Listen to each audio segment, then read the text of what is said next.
Good morning, good afternoon, everyone. We'll give it a minute or two to let people get enrolled into the room, and then we will get things started. So just be patient with us. Give us a minute. We'll let people get into the room for a second here.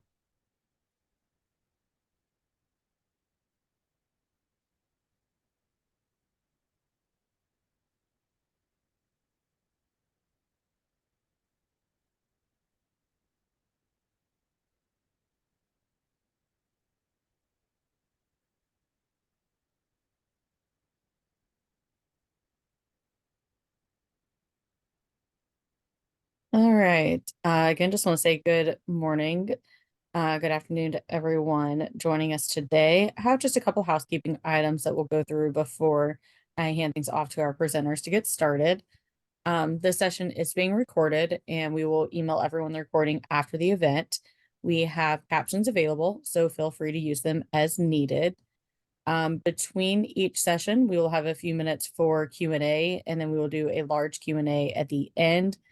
If we miss any questions or we don't get to your question, we will reach out to you and make sure we get an answer to you after the webinar is over.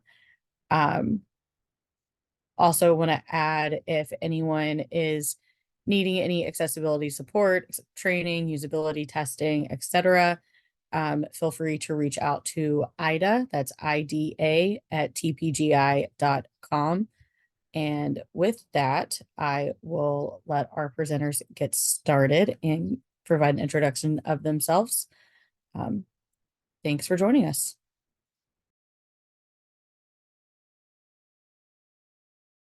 Mark, you're on mute.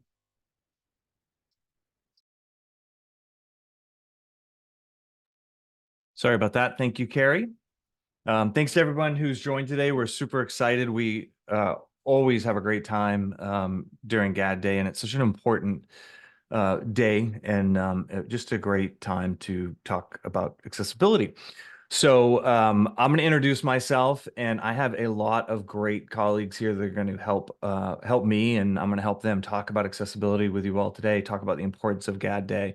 So I'm Mark Miller. I am Director of Sales for TPGI. I've been in the business for over a decade, and I work on the Maturity Working Group for the W3C, where we're working on maturity for accessibility. David, you want to introduce yourself?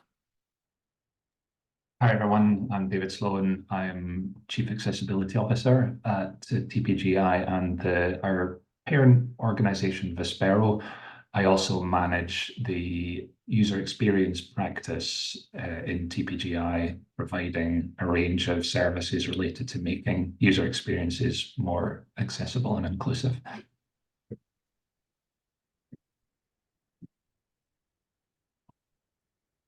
And Ian?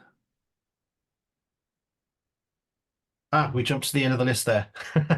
I wasn't going by the list. I was going by how I can see you in my. I see. Okay. Well, we'll jump back to David Swallow in a moment then. Yeah. Yes, I'm Ian Lloyd. I'm Principal Accessibility Engineer at TPGI. Been with the company for 4 and a bit years, and I'm going to be covering the topic of web development, basically, in about an hour's time. And then David Swallow. Hello, I'm David Swallow. I'm Principal UX Consultant at TPGI. I've been with the company almost 8 years. I'm responsible for various UX services here, like user research, usability testing, design reviews, consultancy. And in my segment of today's event, I'm going to be talking about accessibility and UX.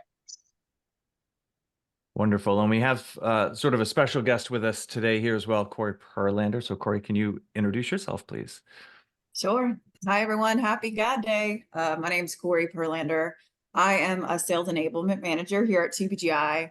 I have been with the company a little over 3 years. And prior to that, I worked for a software development company, heavily involved with sales, marketing, operations, and I have been blind now for, well, various levels of blindness, right? For 31 years. So great to be here with you all. Excellent. Okay, so just to quickly go over what we're going to cover with you all today, you got a little bit of a sense of it in the introductions. But David and I are going to start off and just sort of talk about the importance of accessibility awareness, the importance of today. And Corey's going to has jumped in to help us do that from her perspective as a professional, as a mother, as a wife who relies on assistive technologies and accessibility to get through her every day.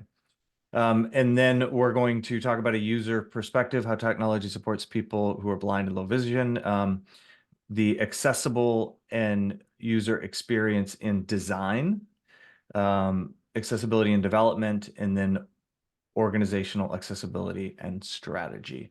And then we will have time, we're going to have time after each section for quick questions, but we'll also make sure that we end the entire session with questions. Anything to add to that, David? Do you think I covered everything well enough?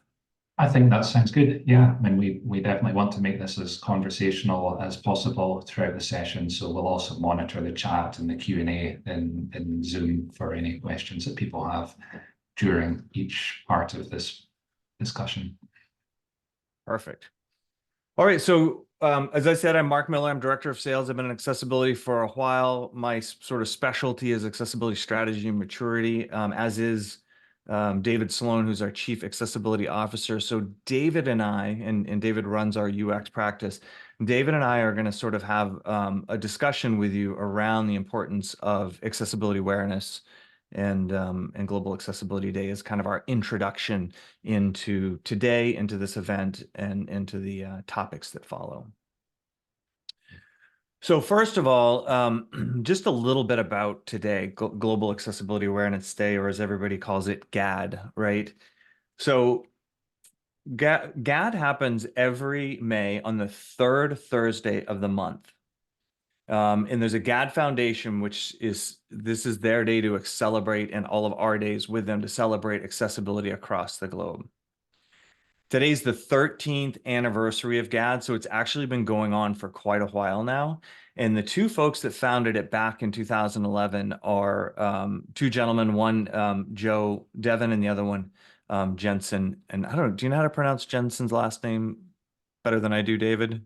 Asuncion. Thank you. Is my... That was way better than I could have done.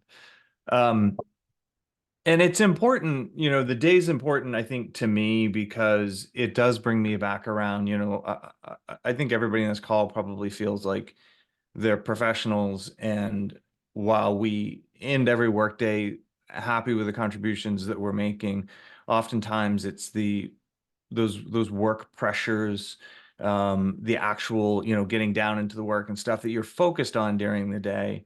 And it's really nice for me personally to have a day where we step back and we talk about awareness. And as professionals in the industry, we can really think about why what we do is so important, you know, and that it is more than just a job, that it's something that's helping everyone, right? People with disabilities and beyond. So anything to add before I move to the next slide, David? Yeah, I think it's always just helpful to take stock of where we've got to and what knowledge we've collectively gained over the years in terms of accessibility. I think before GAD was a thing, people were doing accessibility for many years, but there was no clear appointed date where we could all just stop, share information, ask questions, and just recognize where we've got to and what new challenges are out there. So I think the establishment of GAD, now it's 13 years, I still can't quite believe that. It's a real opportunity to help us come together, and accessibility is just such a, today is something where so many people are talking about accessibility. I know that an event just finished that was organized by the White House. So in terms of the US, you can't get much more significant than that, than the White House putting on an event on Global Accessibility Awareness Day. So we're glad that they scheduled their session just an hour ahead of us. But that tells you just how significant accessibility is, and how global this recognition of the importance of accessibility is. So I think your comment about the White House doing an event on GAD Day, right, is amazing given this next slide, right? 13 years ago, Global Accessibility Awareness Day started because of one post, right?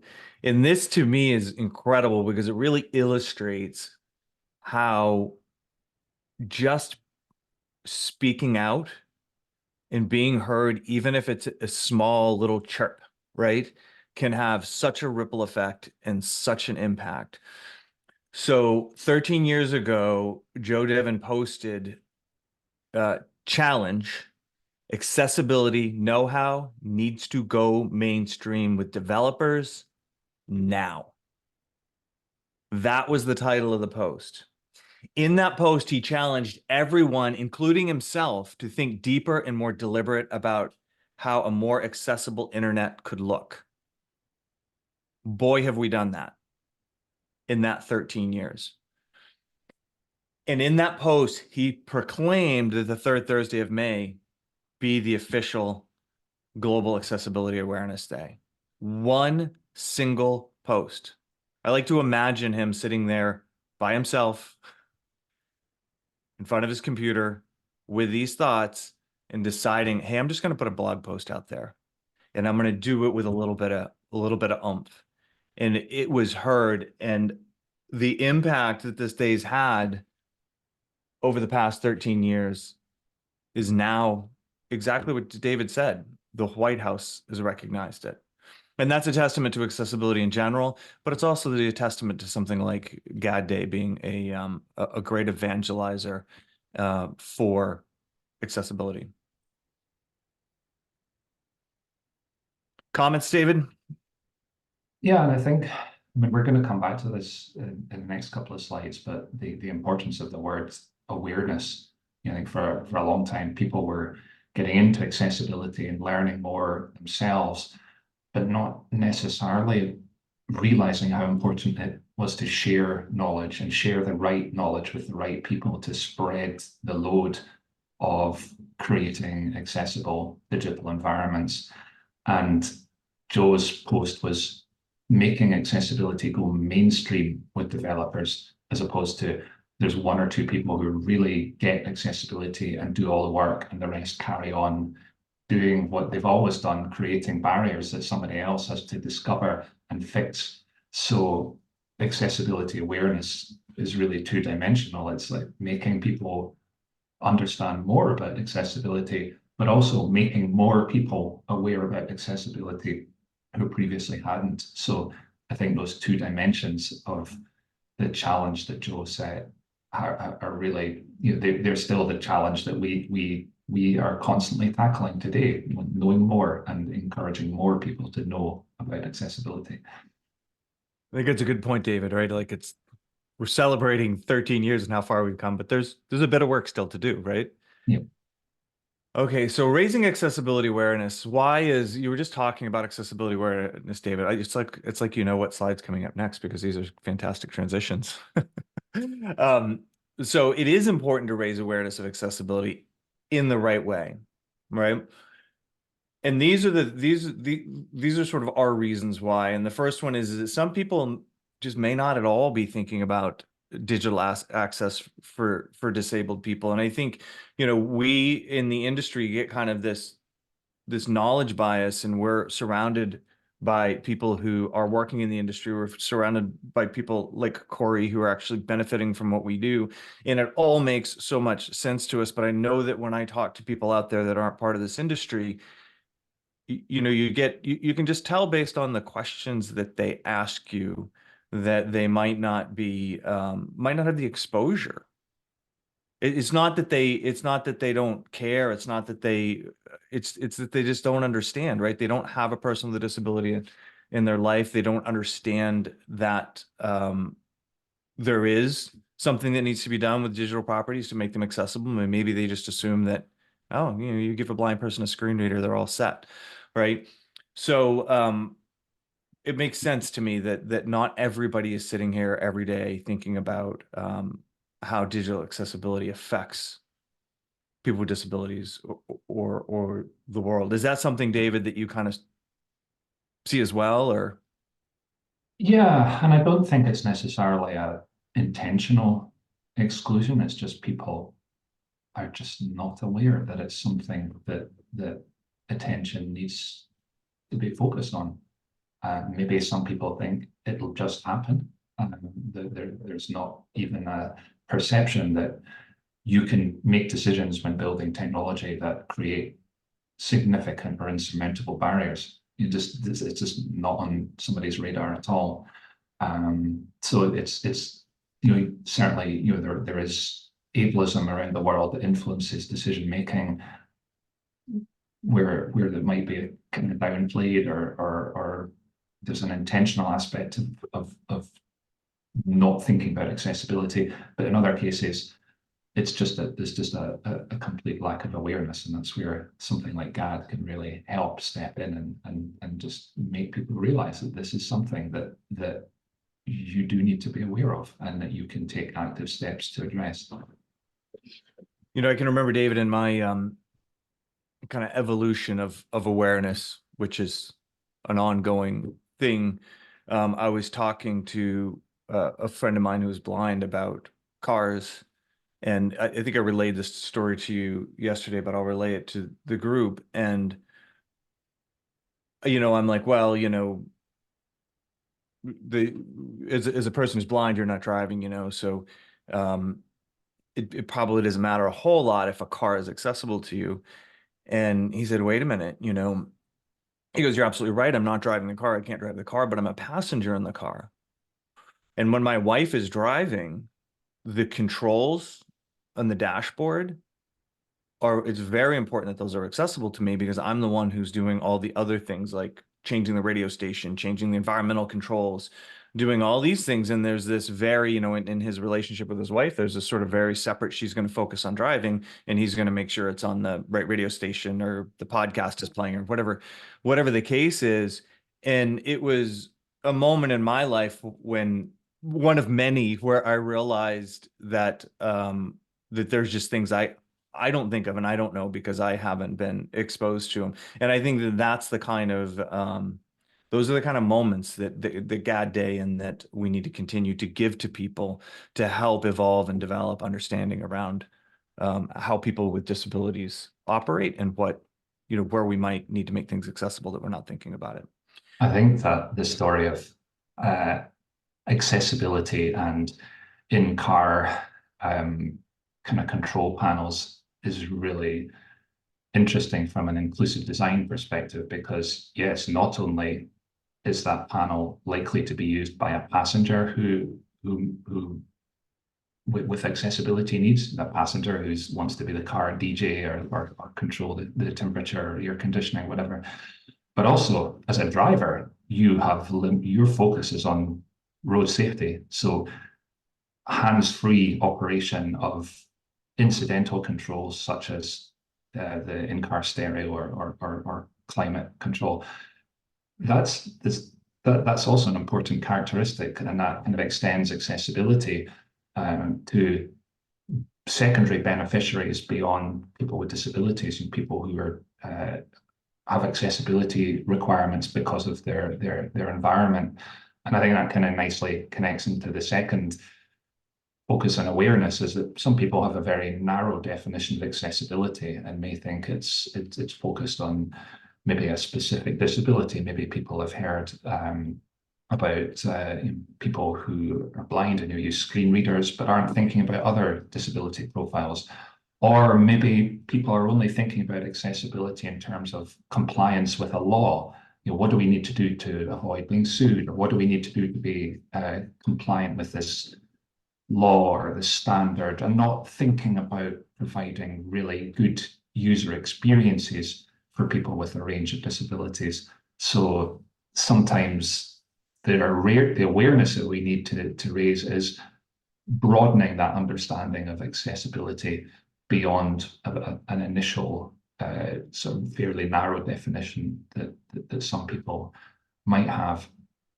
And I think the third thing that we are trying to address today is thinking about raising accessibility awareness in a manageable way. You know, one thing that I have been guilty of many times as an accessibility advocate is giving too much information to other people, and they become overwhelmed and just don't know where to start, and may even feel, you know, I don't know this stuff. I'm just going to walk away. I can never be successful in providing more accessible experiences. It's too hard. There's too much to know. So trying to raise awareness in a manageable way is another really important aspect of GAD and broader accessibility efforts. You know, there's so much information. How do we help people raise awareness or build awareness without feeling like it's just too much for them? You don't want to give people the analysis paralysis, right? Exactly. And I noticed what we had a comment in the chat about avoiding reliance on acronyms, and it's a very fair point. You know, we in the accessibility world, we can quickly dive into using acronyms and jargon and terminology that's familiar to people who've been in accessibility for many years, but less so for people relatively new to us. So that's a good reminder to all of us to be inclusive in our language and to be aware of the abbreviations and acronyms and very specialist terms will need to be defined. Otherwise, it sounds like something that some people were just, this is not for me. I'm not being told what this means. Yeah, and I think to your earlier point too, that not only is there just different types of disabilities out there, right? The W3C covers cognitive impairments, mobility impairments, vision impairments, and hearing impairments. But even within something like a cognitive impairment, for example, I think it's one of the better examples. There's an incredible spectrum. You know, I'm on that spectrum because I have dyslexia and ADD, but what I need for accommodation may be very different from somebody who's on a neurodiverse spectrum, more in the autism. And then even within the autism, you know, where are you on that autism perspective? Or as Corey said earlier, you know, she's been sort of, her degree of vision impairment has changed over the past 35 years, and how she needs to accommodate has changed over the past 35 years. Yeah. So, so what do we need to know here? What things do we need to know about digital accessibility that are going to help us through this? I think when we think about accessibility knowledge, we obviously need to know why accessibility is important, and we're going to provide a few reasons why it's important, and that's something. Sometimes, you know, just having that basic knowledge, why are we doing this, might sound like the obvious first step, but as somebody interested in accessibility, you may feel, well, I know I need to do it, but I might need to convince other people, and they may need specific arguments for me to persuade them to do something that otherwise they wouldn't do. So sometimes it's not necessarily for ourselves to know why accessibility is important, but so that we can persuade others who have the authority or the power to make decisions to advance accessibility. We just need to be able to make that argument in the right way. It's also helpful to know how people with disabilities use digital products and services. You know, ultimately, accessibility is about enabling people to do things, to be successful using technology. So understanding what technology and what techniques are out there to address different accessibility needs is really important to get a people-focused understanding of accessibility. And it also helps us understand what we don't need to do. So somebody who knows nothing about accessibility might first think, well, okay, if I'm designing a website that's going to be accessible to somebody who can't see it, I'm going to have to create audio recordings of all my pages. And that isn't needed, because screen reading technology, as we're going to hear from Corey, automatically converts text into speech output. So that's a great example of where a website designer doesn't have to replicate what's already available through assistive technology. So having a good understanding of how that works then allows you to understand what you need to do to design an accessible user experience, how you build those accessible digital products and services in code in a way that ensures that, that those user experiences, those products and services are usable by a range of people with a range of accessibility needs using a range of different assistive technologies. David, I have an example, kind of a real world physical example of what you were talking about in terms of understanding what you do and what you don't need to do. A friend of mine he worked for a large lighting manufacturer, and he oversaw multiple manufacturing plants. And one day they had hired an individual who used a wheelchair, and he went into this person's office a few days after they were hired to see how they were getting along, you know. And so we went in and said, "Hey, how you doing? How's everything going?" And I said, "Good." And he goes, "You get everything you need?" And he's like, "Yeah, I did." And he pointed to like something that was in the office that was not typically in an office, and he said, What's this for?" Like I said, I don't know. They gave it to me because as an accommodation because I'm, use a wheelchair. And he goes, "Oh, but you don't know what it's for?" He said, "No." And he pointed to something else. I go, "Well, what about this?" He goes, I don't know what that is either. But it's part of the accommodation package, I guess, that the company gives." And he goes, "And you don't even know what it is?" And he said, "No." He goes, "Let me ask you this. What do you need?" And the gentleman in the wheelchair said, "I need enough space to wheel my chair under my desk." And that's it. That's all he needed. Didn't even understand what the other accommodations were. And I think that that's a good example, of the saying, nothing about us without us. Like just engaging with that person and saying, "How can we accommodate for you?" would have been the right move instead of filling his office with things that didn't make sense. Yeah, and the same goes for digital design. Something, Right. Understanding what you don't need to provide allows you to focus your efforts on providing things that are genuinely helpful and useful for this. I would say that the industry itself sometimes is guilty of making those assumptions. It's not just individuals. It's actually even people who think, we all could stand to keep ourselves in check that way quite often. All right, sorry to derail, David. We can keep moving along.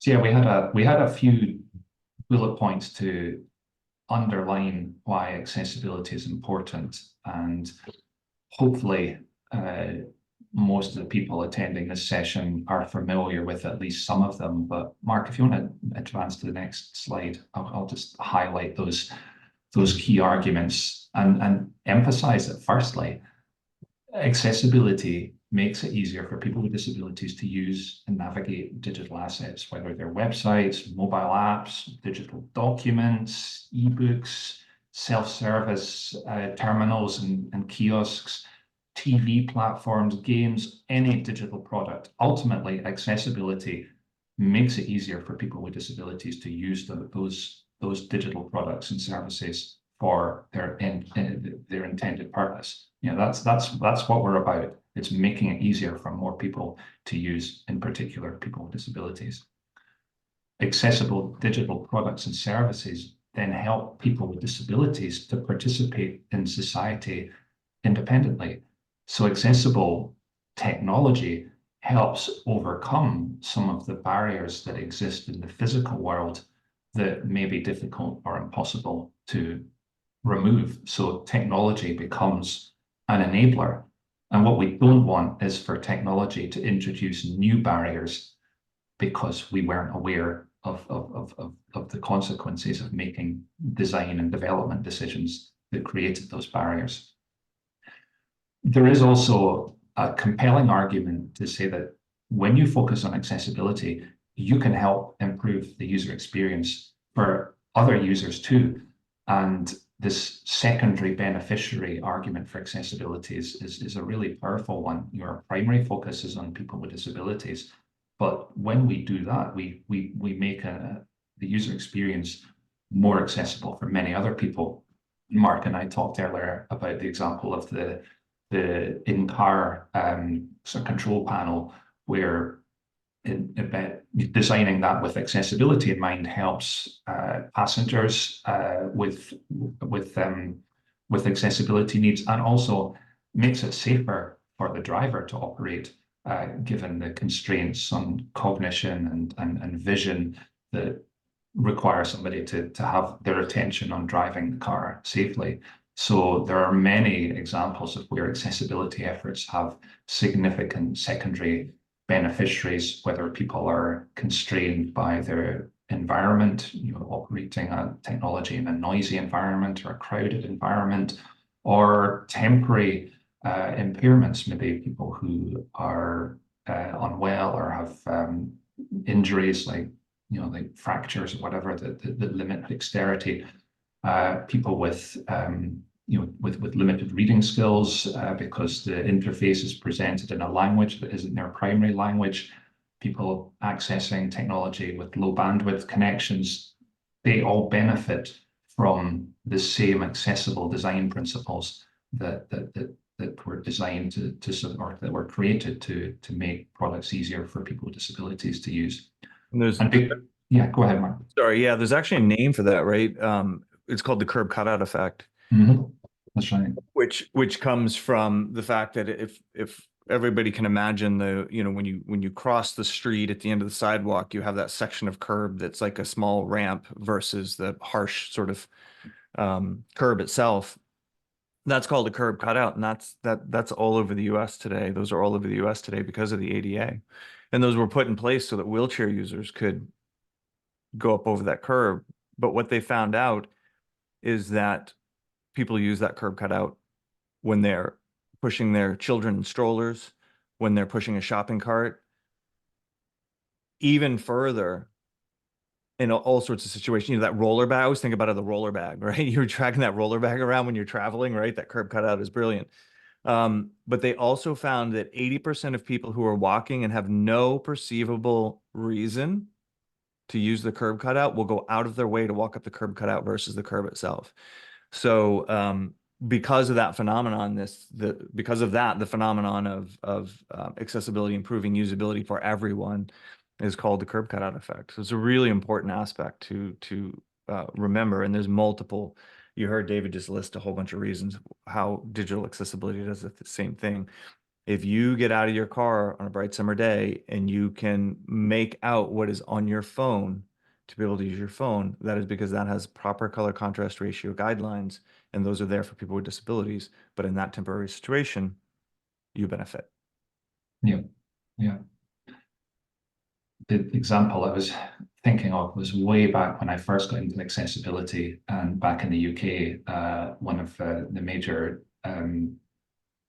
supermarket chains had a website that had significant accessibility barriers, and they were only persuaded of that when they watched somebody using a screen reader try to order groceries online, and the person was just unable to do it because of the design of the website. So the sort of chief digital officer, whoever was in charge, was like, right, we're going to fix this.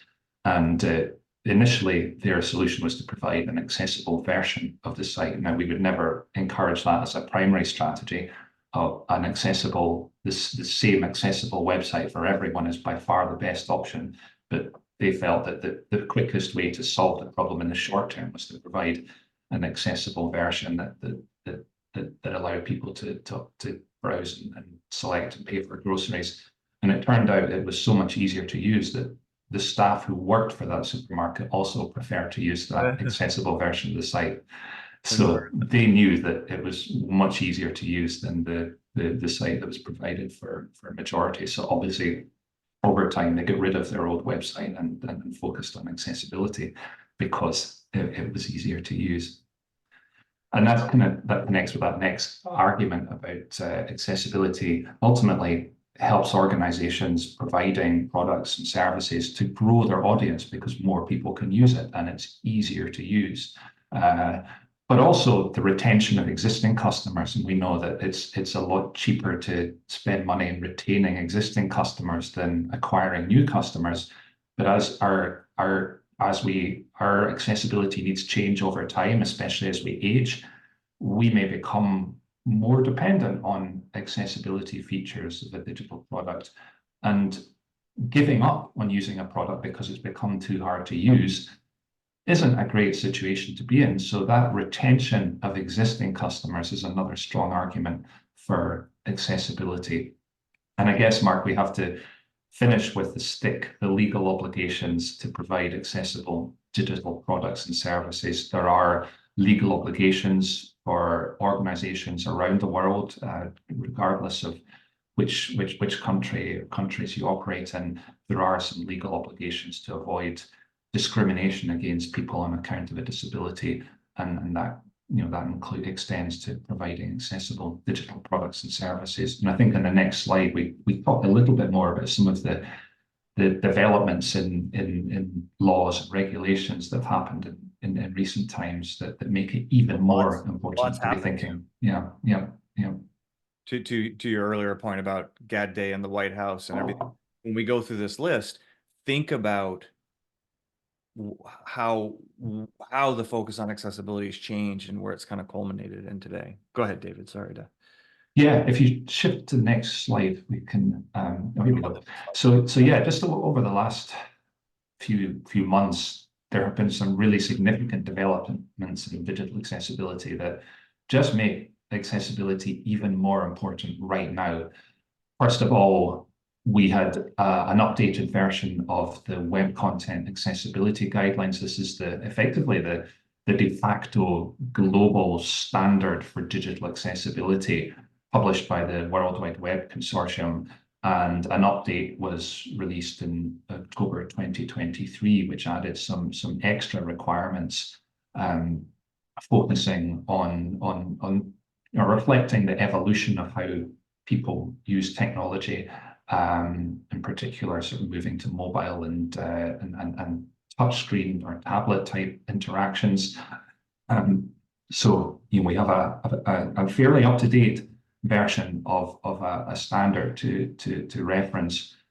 Earlier this year, the Department of Justice and the Department of Health and Human Services in the United States both published some regulations for digital accessibility. So these provide requirements for organizations who have to meet Title II of the Americans with Disabilities Act and Section 504 of the Rehabilitation Act, respectively. Those regulations provided clear requirements for digital accessibility, and previously there had been some lack of clarity and some difference of opinion as to exactly what was required for providers of digital products and services that were subject to those two pieces of legislation, just in terms of what did you have to do to be compliant with the law. So these regulations have provided some additional clarity, which reduces the excuse for not doing, not addressing digital accessibility appropriately.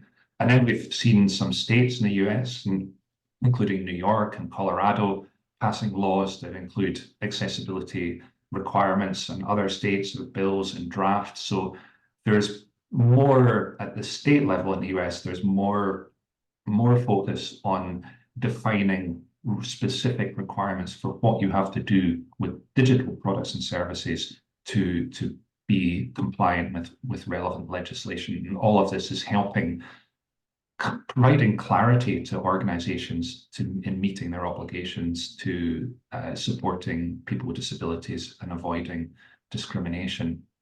And then, Mark, there's a lot of focus in Europe in terms of the impending deadline of the European Accessibility Act that's emerging, or that's going to be in place at the end of June 2025. Do you want to share a little bit about what's going on there? Yeah, actually, it's really. I'm glad we're talking about this now, because we have a question in the queue, and that question is, what can enterprise companies do to ensure that they're compliant ahead of the European Accessibility Act, in referencing that June 2025 deadline. So we're not going to get into all of the details of that today, but in general, the answer to that question is to start focusing on your start focusing on your the accessibility of your digital products. And that is, in fact, what we're doing or helping a lot of our customers do right now is prepare for that. And we recognize that if you're looking at the EAA, that there is some ambiguity, we'll call it, in the regulations that make it a little bit difficult to understand exactly what to do. And if that's how you feel, that's how everybody feels right now. But the answer is really to start working towards something like conformance to WCAG 2.2, and to definitely not do anything, right? Avoid that analysis paralysis that we talked about. So what I'll say is the European Accessibility Act, it's very important. The really important part to think about is that June 2025 deadline. It is intended to unify accessibility in Europe. Before the individual states had all sorts of different regulations, and it was challenging for people to sift through all that and understand what to do. So the idea is that this is one unified approach and standard that people can refer to, or that will make it much easier to understand if you're doing business in Europe, what you need to do. There's, of course, a lot of nuance around that. And we have several blog articles and webinars that we've done, so you can reach out to us. We'll be happy to provide you with links to all those. And the interesting thing is that each state is responsible for both the consequences of not being accessible and for monitoring that it's being done successfully in their state. So it's very different than the ADA in the sense that the ADA says people with disabilities need to have access to public accommodations, and it relies on our legal system to enforce that. We'll say the EAA is charging each country within the European Union to come up with a way to govern that. I'm sure you can add to that, David. Yeah, I think it's an important distinction. So in the US, the Americans with Disabilities Act relies on individuals making complaints of allegations of inaccessibility, but in Europe, the European Accessibility Act puts the focus or the responsibility on each country, each member state of the European Union, to have that have a conformance system in place, and an organization that's responsible for checking to make sure that organizations are meeting their requirements. So instead of leaving it to individuals, it's almost at the state level to have a conformance system in place, and that that includes identifying penalties for non-conformance. So I think it's a welcome shift away from the responsibility being on somebody with a disability to say, hey, this is unlawful discrimination, to saying it's up to the state to monitor things, and to if necessary, impose penalties or require organizations to fix things. So the last bullet point is something that I think, Corey, you might have some thoughts on. But there's a lot of focus right now in the increasing role that kiosks and self-service terminals play in providing information and services to people, including people with disabilities, and the reliance in places like restaurants and other retail outlets and airports and train stations and other environments where, instead of having assistance from a human, you conduct all transactions on your own using a kiosk or self-service terminal. And if that kiosk or self-service terminal has accessibility problems and there's no one there to help, then some people may be stuck and may be unable to access those information or services, which is not a great situation to be in. So the legislation and the technical standards are kind of increasingly turning focus to what is needed to make sure that kiosks and self-service terminals and other devices that people are given to interact with just for a short moment in time, how can they make sure those are accessible as possible?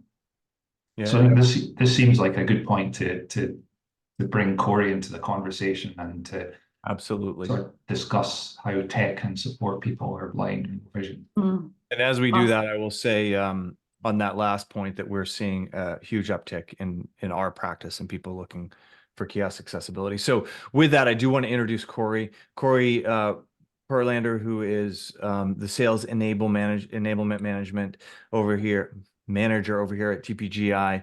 She's also a daily screen reader user. As I said at the top, she is not only a professional, but she is a full-time mom of 2 wonderful kids. You can tell us how wonderful they are, Corey. I'm sure well every day.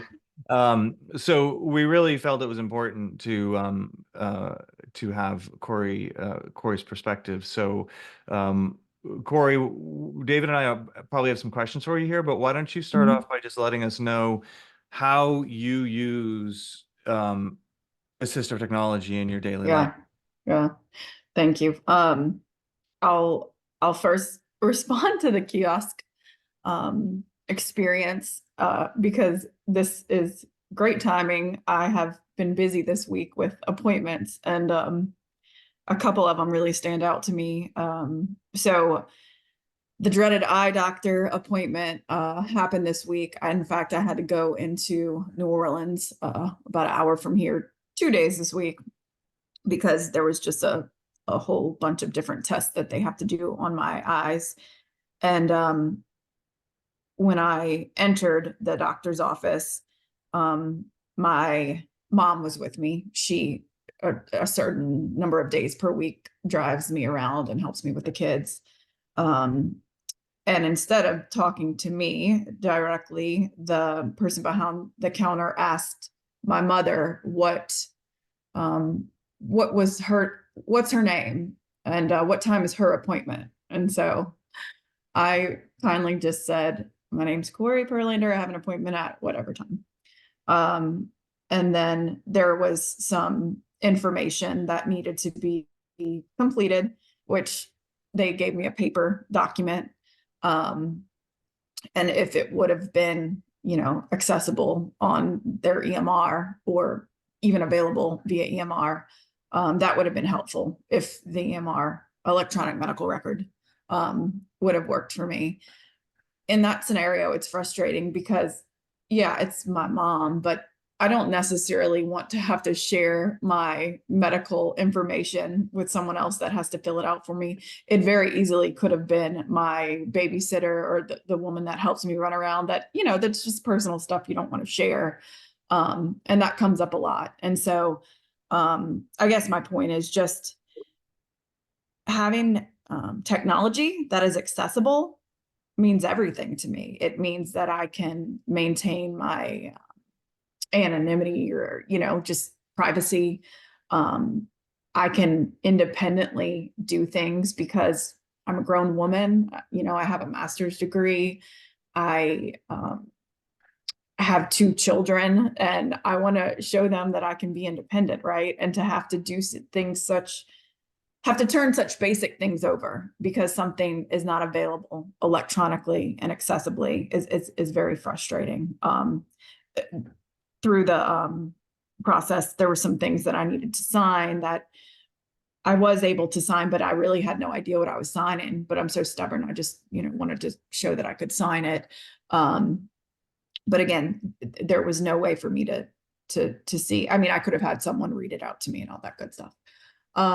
Let's see. Yeah, go into the store because the kiosk wasn't accessible. Again, sometimes I have to have my child process my credit card information, which is kind of cool because it it helps her become more independent and she loves it, right? Get to swipe the credit card and press the buttons. And then I also had to go to a diagnostic center.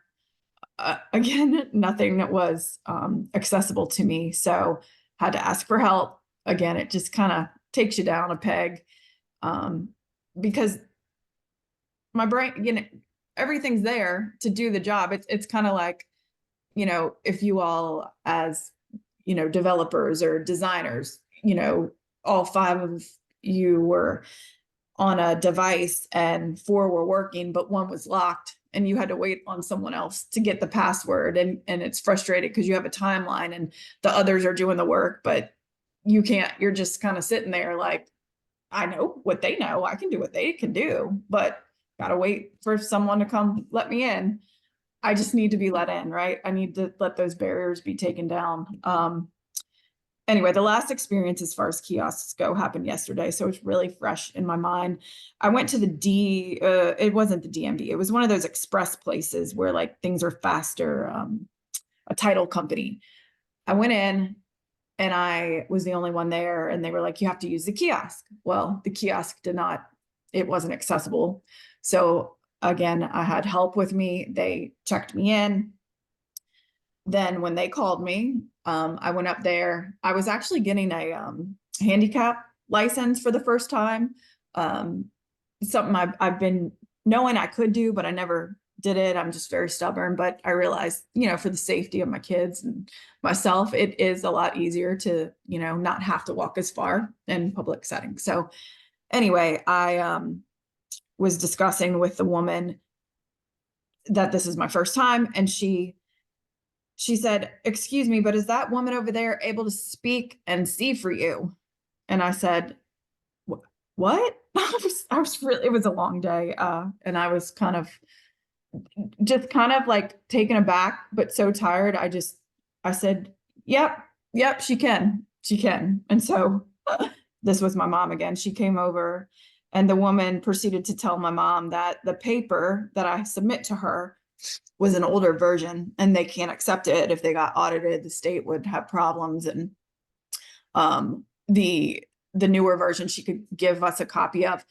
And she, I guess, did not believe that she could tell that to me, because she wanted to point out the error in the form on the paper. If I would have been in my right state, I should have asked, what is it that you need to say? Say it to me, and I'll determine if I need someone to come in and help, right? Or if she would have said, there's just something I need to show, I could have opened up my app and I could have used Ira. I could have called an agent to look at the information on my behalf. I could have used Be My Eyes to scan the information and share with me that it was the wrong date. There's just so many different ways that could have happened. Something that both Mark and David said earlier that I want to really, really, really reiterate with everyone here is, whether you're in person with a person with a disability or you're building technology for people with disabilities, ask them what they need. Ask them how that you can make the situation better, right? Like in the case of this DMV situation, all she had to do was say, I need to share this information. How can I do that for you? Like, what would be the best way? Or when you're using something, yeah, y'all are brilliant people. I know, you know what you're doing. But get other opinions, not just one person's, right? Because my blind experience is not the same as the next person's blind experience. Anyway, that's my kiosk story. Yeah, those are great. I mean, unbelievable stories, Corey.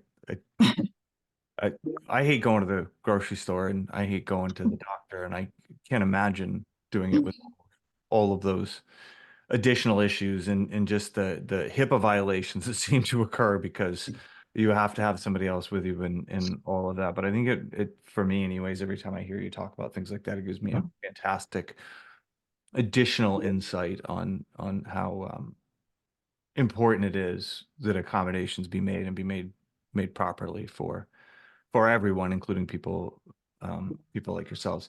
We're actually pushing a little bit behind time here. So thank you so much, Corey. We're going to move on to the next. Sure. Thank you all. Really appreciate it. Thank you, Corey. Thank you. And then, so David, are we running slides for you, or are you? I'm gonna share mine. Okay. Let me stop the share then, and you can jump right on in. Oh, this is asking me to share. That's interesting. I wanted to stop. I assume my slides are sharing for everyone.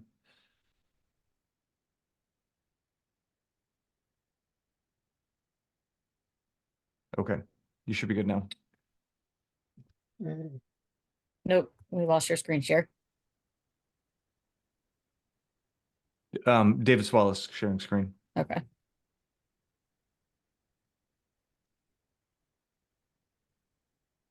Okay, is that working? Yes, we can see it. It Yeah. is. Okay, great stuff. Right, yeah. So just a reminder, I'm David Swallow. I'm Principal UX Consultant at TPGI, and in my segment of today's event, I'm going to be talking about accessibility and UX and how to integrate accessibility into design. Okay, so something that you'll hear a lot about in the context of accessibility and inclusive design is the concept of shifting left. So this refers to incorporating accessibility considerations earlier in the development process rather than addressing them later. And it's the hallmark of an accessibility mature organization. So it ensures that accessibility is integrated from the very beginning of a project rather than treating it as an afterthought. So by proactively weeding out accessibility bugs before they have a chance to grow, but a mixed metaphor, you'll save time and money, you'll avoid wasted effort and redundancy, you'll free up time that could be used to develop new features and good things for the organization, and you'll end up with a better, more accessible, more inclusive product. Okay, so let's have a look at this absolute work of art. So we've got a very bucolic scene. We've got a winding river that's sort of snaking off into the distance, surrounded by green fields and trees and bushes. And we're on the banks of the software development lifecycle river, which is a vision that I realize does nothing to explain the concept of shifting left when it's showing things shifting up. But anyway, bear with me. So accessibility has traditionally been seen as something that we need to account for in our QA and testing. So a measure of quality, like efficiency, understandability, security, that we need to test for. Something that takes place at the very end of the software development lifecycle, once a product's been built and right before it's launched to the public, or right after. And that's not to say accessibility shouldn't be part of QA. It absolutely should. But leaving it to the very end is not a very efficient way of doing things. It can be very costly and time consuming to remediate accessibility after the fact. So tiny bugs that could have been squashed with very little effort have often grown into huge problems that require a whole rewrite. So essentially, you're having to unpick and rework things in an attempt to make them accessible, often with little success. It also fails to reflect the reality of accessibility, which is that it is everyone's job. Thank you, Steph, for your comment on acronyms. QA and quality assurance, that's what I'm getting at there. So at first, we shifted left a bit to the developers. So the thinking being that rather than testing for accessibility after things have been built, we get developers to build accessibility into their processes and test as they go. And my colleague Ian Lloyd will be covering that angle. And that should mean a more accessible product with fewer accessibility issues to remediate after QA testing. So in effect, broadening that responsibility for accessibility from QA testers to developers and engineers. But this wasn't really enough. So developers did their best and created often technically sound implementations, but they were working from inaccessible designs. They also had to make judgment calls about accessibility where they might lack the information to take the best approach. So if something isn't designed to be accessible in the first place, it doesn't matter how many ARIA attributes you slap on it or how much accessibility glitter you roll it in, it's still going to be an inaccessible product. So we shift left a bit further to the designers and the UI and UX specialists, the user interface and user experience specialists. So we empower developers to build accessible products by ensuring that the designs that they're working from are accessible. And this should mean a more accessible product with fewer opportunities for developers to implement inaccessible designs and fewer accessibility issues to remediate after QA testing. So in effect, broadening their responsibility even further from QA testers and developers and engineers through to designers. And that's kind of where we're at today. So we've shifted left, shifted upstream to incorporate accessibility as early as possible in the development process. We're being proactive to weed out those accessibility bugs before they have a chance to grow, saving time and effort and money in the long run. And then depending on the nature of the organization, we can go even further, broadening the responsibility for accessibility to product owners and product managers and business analysts. So essentially incorporating accessibility into the very planning and conceptual stages of the product. So accessibility is or should be everyone's job. But today I'm going to be considering the crucial role of UX and design in making products accessible. So designers inspire the code that will be written and have one of the biggest influences on a website or an app's accessibility. And what designers create is not just a well-meaning suggestion or a kind of nice to have.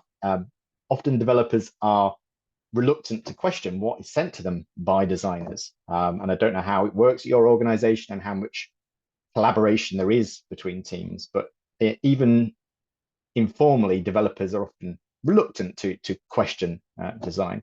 Therefore, it's crucial that your wireframes, your mockups, your designs are accessible before they get to developers. And it's not just about picking the right colors or choosing the right fonts, although those are important. Design has an opportunity to steer how products are implemented. As we'll see, it's vital that designers at least have a high-level understanding of things like ARIA and establish design patterns so they can better inform development. But designers are not on their own in doing this. There's a wealth of resources to follow. So as we'll see, there's guidelines and inclusive design principles that can inform your designs. And these can support you to apply accessibility considerations to things like the use of color and imagery and typography. And they can also help you to design or select user interface design patterns that optimize accessibility. So design has arguably one of the biggest influences on whether a product is accessible or not. As we just saw, that the whole concept of shifting left is about broadening that responsibility for accessibility up to designers, incorporating accessibility into designs and putting people first and foremost in everything you do. So no pressure. Okay, so the primary way to incorporate accessibility into design is through your design documentation. So design documentation must integrate accessibility guidelines and principles, as well as describe accessibility requirements. So let's break this statement down by first outlining what we mean by design documentation. So by this, we mean wireframes, designs, pattern libraries, style guides, design systems, editorial guides, basically any artifacts that communicate design. And all these things must integrate accessibility guidelines and principles, as well as describe accessibility requirements. Okay, we'll break the statement down further by outlining what we mean by accessibility guidelines and principles. So this refers to various things. So the primary one is the Web Content Accessibility Guidelines, or WCAG, which is the international standard for accessibility. but it can also refer to in-house accessibility guidelines and style guides. So often companies will create their own guidelines that reflect their business goals or the way they do business. Often these are based on WCAG or maybe rewritten for clarity or tailored to a particular sector like banking, for example, or to match a particular level of support. In certain regions, there may be government guidelines and regional guidelines that must be followed. So as we just mentioned, Europe has a standard for digital accessibility called DN 301519, which will soon be accompanied by the European Accessibility Act. In the US, there's Section 508 for federal websites and applications. And again, these are often based on or refer directly to WCAG. There's also more informative resources, such as the inclusive design principles, which can be integrated into design documentation. And these are neither legislation nor guidelines, but just a set of principles to help inform the design process and inspire better inclusion. So finally, let's break this statement down by describing what we might mean by accessibility requirements. So these are all things that can be feasibly specified at the design stages. Now, there are definitely the more obvious ones like color and contrast and typography and styling, the sort of things that people immediately associate with design. But there's also other important considerations such as structure and hierarchy. So how things like headings and landmarks can lend structure to a design. Content order, so the order in which content appears in the page and is read by things like the screen reader. Focus order and management, so the order in which interactive components gain focus when using a keyboard to navigate a web page. And visible focus states, so the visual effects that allow keyboard users to determine where they are on a page. And today we're going to look at how you go about annotating and documenting these considerations.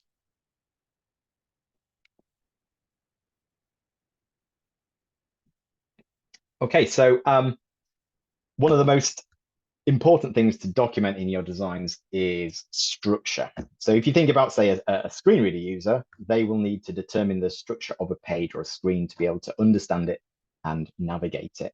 So this means identifying the content appropriately. So instead of a big block of text, you've got headings, lists, and paragraphs, and tables, and forms, etc., that help to break it up and make it easier to digest. So the basic kind of building blocks of navigation within a web environment, at least, are headings and landmarks. So landmarks signpost broad areas of the page as a whole. So things like the header and the footer, the navigation, main content.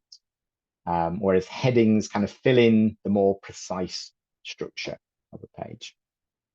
So with these two navigational methods, users, particularly screen reader users, are able to better understand the structure of the content and move about the page effectively. So it's important to be thinking about structure and incorporating it into your designs, but how do you communicate it through your designs so that developers can implement it? There's no convention around marking things up like landmarks and headings within tools like, say, Figma and Sketch. I've seen annotations on designs, like the text saying heading level 1. I've seen it appended to the actual heading text in a design, which can look a bit odd, like an H2 and H1. And I've seen various labels and color-coded outlines and things like that to represent landmarks. So at the very least, you need to indicate what things are. That's what you're doing. To indicate headings, indicate landmarks. If it's a list, indicate the type of list it is.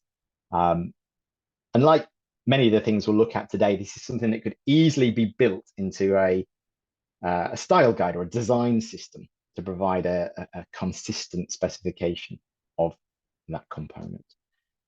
You might also consider turning to an accessibility annotation kit, particularly if you're using a prototyping tool like Figma or Sketch.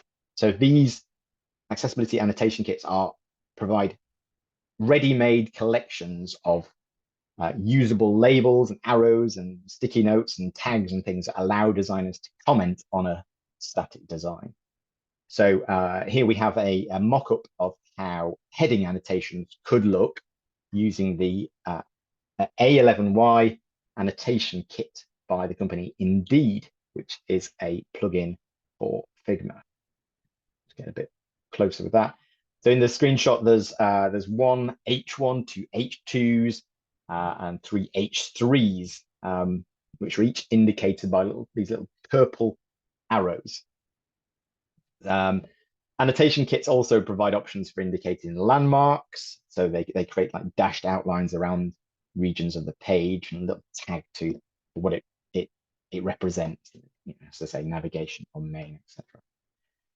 And as I say, there are different annotation kits available, and it's important to use a notation that's going to work for your teams and how they operate and communicate, and a notation that works with the tools you use. And one useful tip is to use an annotation style that is clearly different from your branding, your page style. You want to avoid developers actually implementing the annotations as part of the product by mistake. I have seen happen. Okay, another thing it's important to annotate is content order. So ultimately, the order of elements in the underlying code is key, because this determines both the focus order and the reading order. So the focus order is the order in which interactive components like links and buttons and form controls gain focus. And the reading order is the order in which a screen reader will announce the content on the page. So you need to ensure a logical focus order and reading order. Now, most of the time, you won't need to explicitly document this. A logical default order is generally left to right, top to bottom, what we sometimes refer to as a Z pattern. So if your design is fairly typical in that respect, you can let others assume a Z pattern.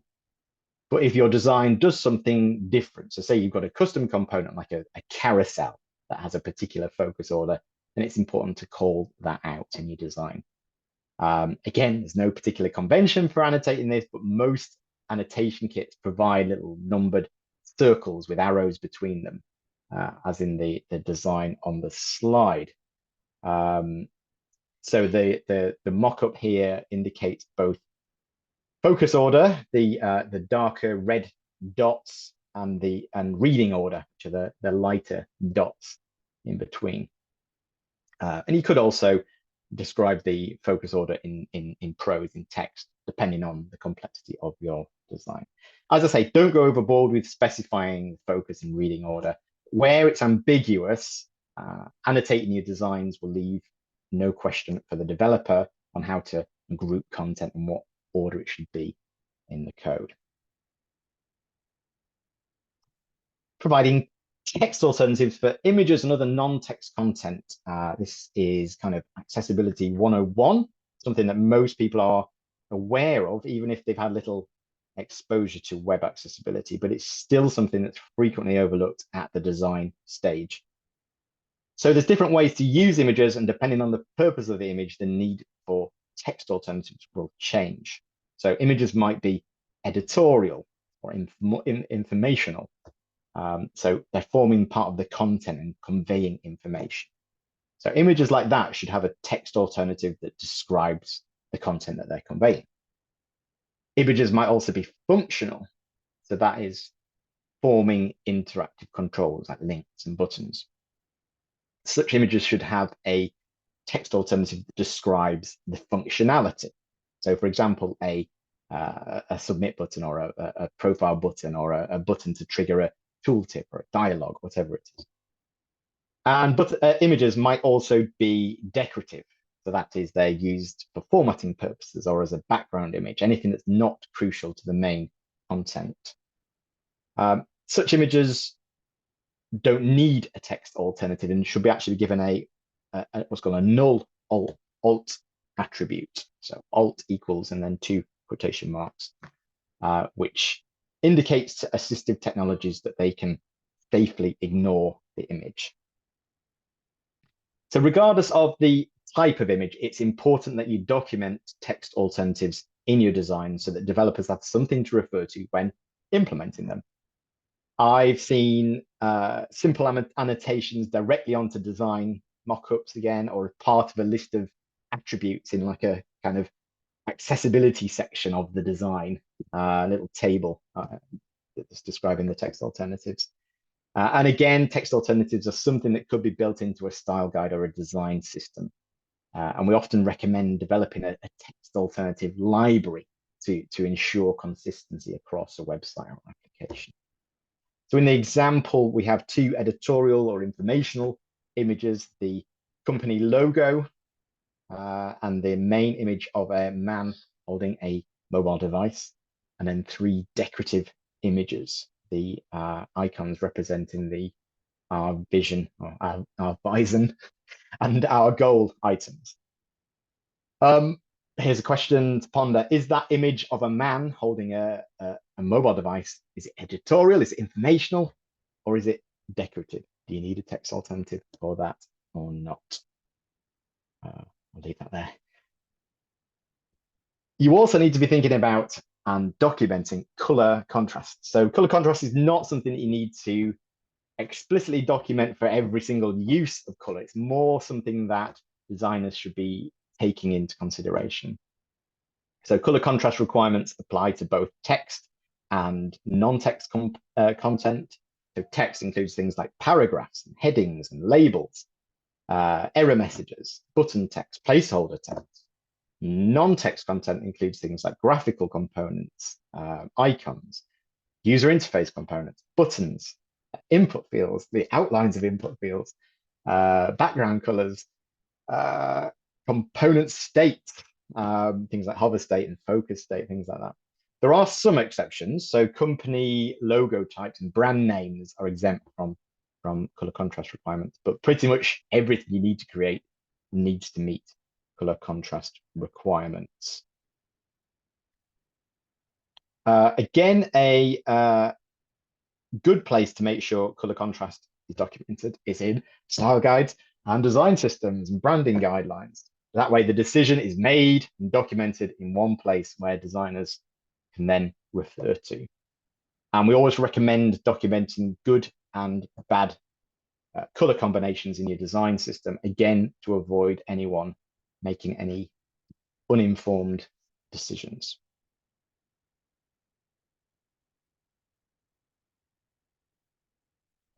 So something that which is important to document in your designs is the different states of components. So it's quite common to see hover state documented for mouse users. Rarely are focus states and selected states considered. So visible state changes must be provided both on hover for mouse users and on focus for keyboard users, so that users know where they are on the page. So the easiest approach here, particularly where hover styles have already been defined, is to use the same effect for both hover and focus. Okay, but you might want to go even further to ensure that all states of controls are distinct enough to be understandable when combined on the same control. So this would require different hover and focus states could be combined if one were to both focus a control using the keyboard and also hover over it using the mouse. Different effects that would combine in that situation.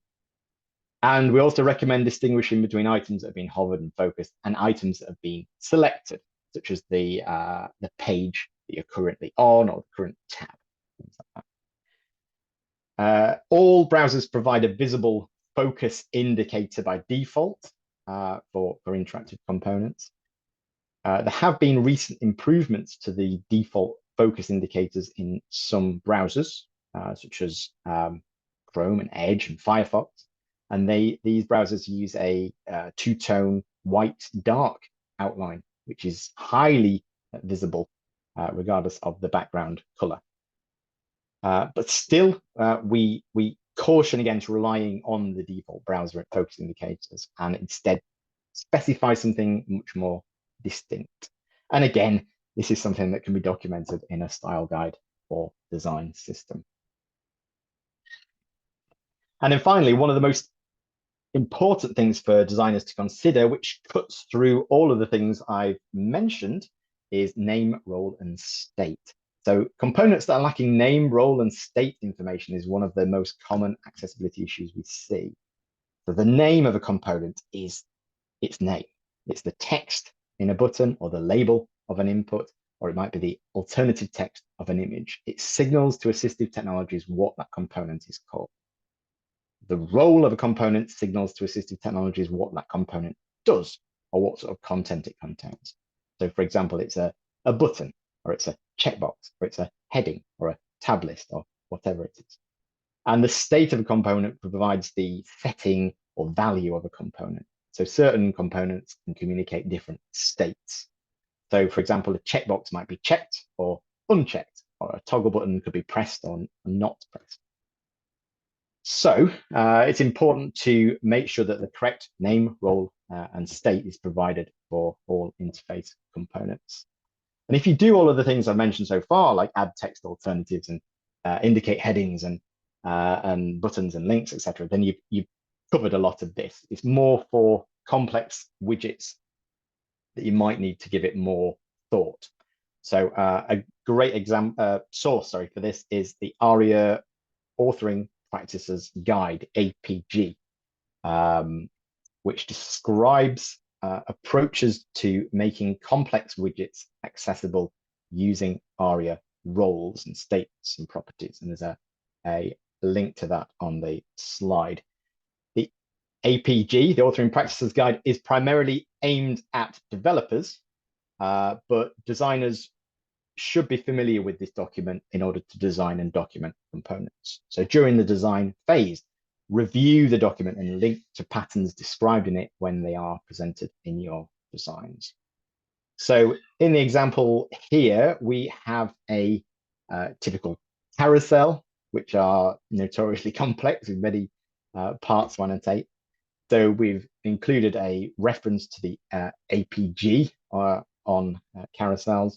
We included buttons with labels, the kind of blue notes on here.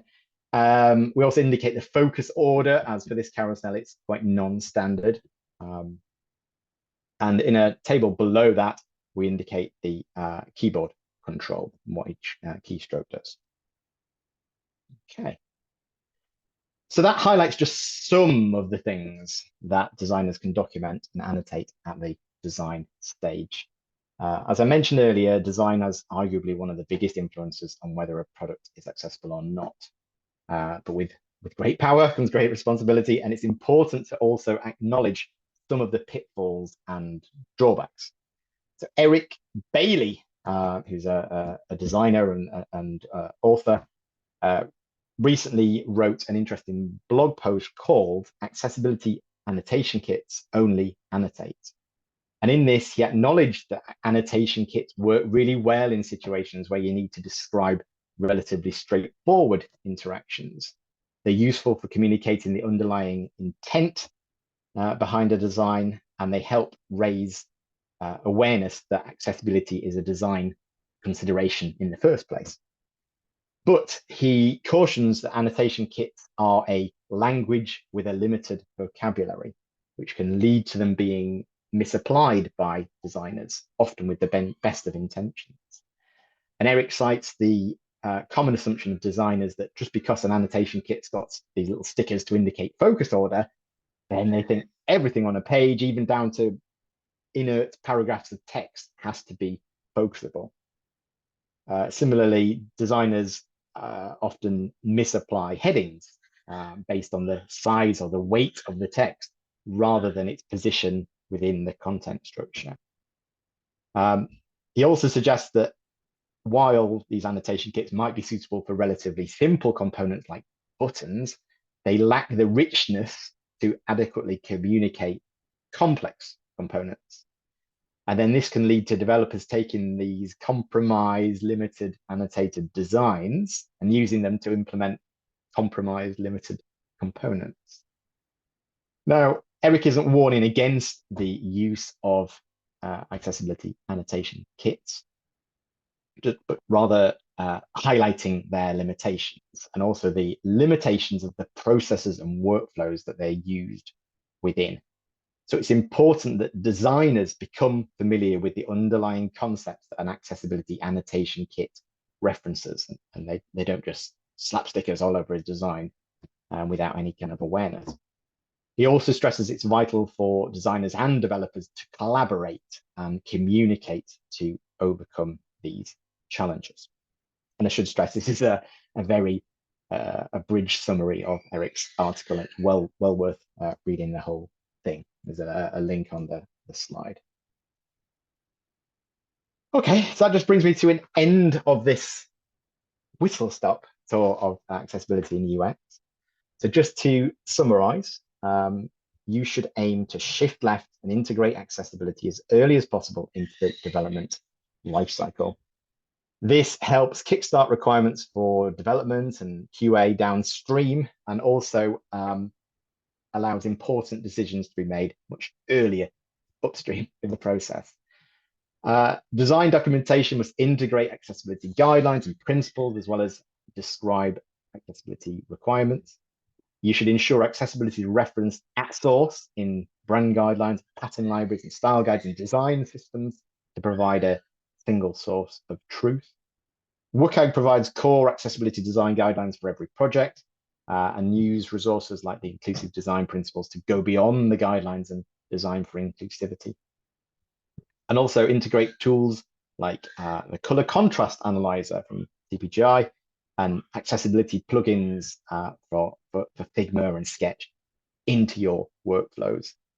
But remember that it's not just about chucking the annotated designs over the wall to developers once you're done with them. It needs to be an iterative, collaborative workflow that involves everyone, both upstream and downstream, left and right. Shift left is only as good as the rest of your process. Ultimately, everyone influences or implements accessible designs one way or another. And as I can't stress highly enough, accessibility is everyone's job. Okay, so I'll now chuck this presentation over the wall to my colleague Ian Lloyd, who's going to give you the developer perspective. And I believe we're going to save any questions now until the end of the entire session. We'll tackle them there. Thank you very much. So if you could stop sharing, Dave, and I will take over. Thank you, David. That was great. Okay, just give me a short moment.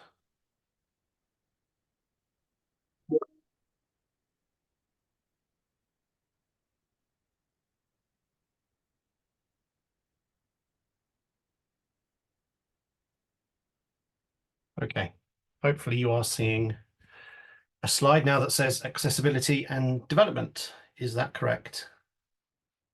Yes, it is. You're good to go. Good. Good. Okay, so as mentioned before, I'm Principal Accessibility Engineer at TPGI, and I'm going to be covering the topic of development. Let's just see if my clicky button thing's going to work here. 1 second. Okay.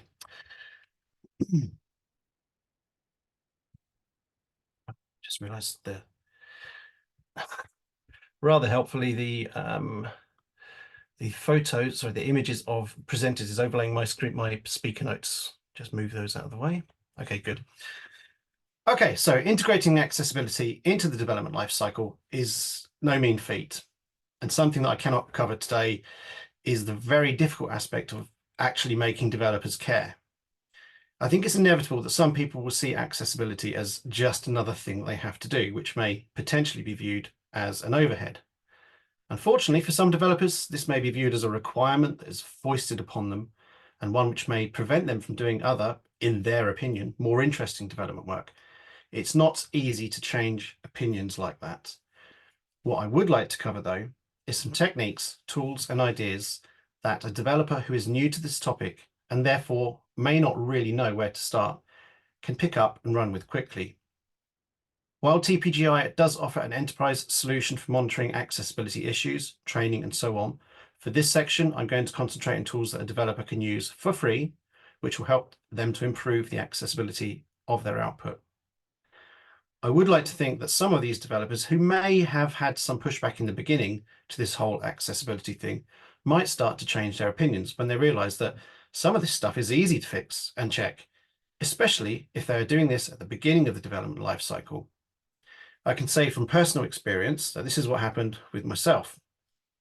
I was a developer first and learned about accessibility later. Once I realized there were things that I can do to help improve the experience for people just by using some simple techniques and tools, it just became the way that I did things and not some onerous task.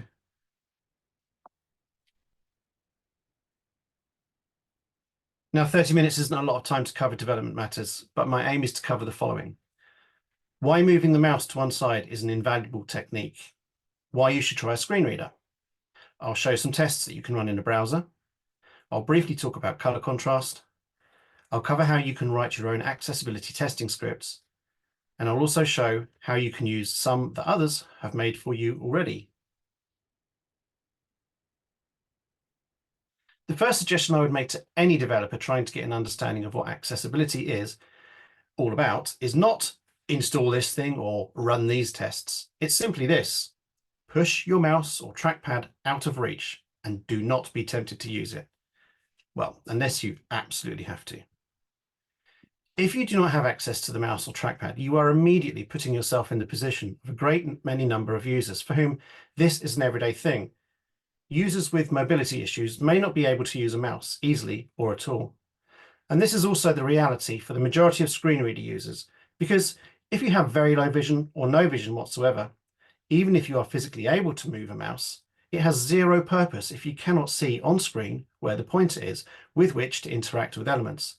Therefore, for most screen reader users, it is a keyboard-only method of operation. The simple act of moving the mouse or trackpad to one side will make you realize, as a developer, where there are issues in interfaces that you are developing. If you cannot navigate to all the interactive elements on the page using just your keyboard, then neither can these folks mentioned above.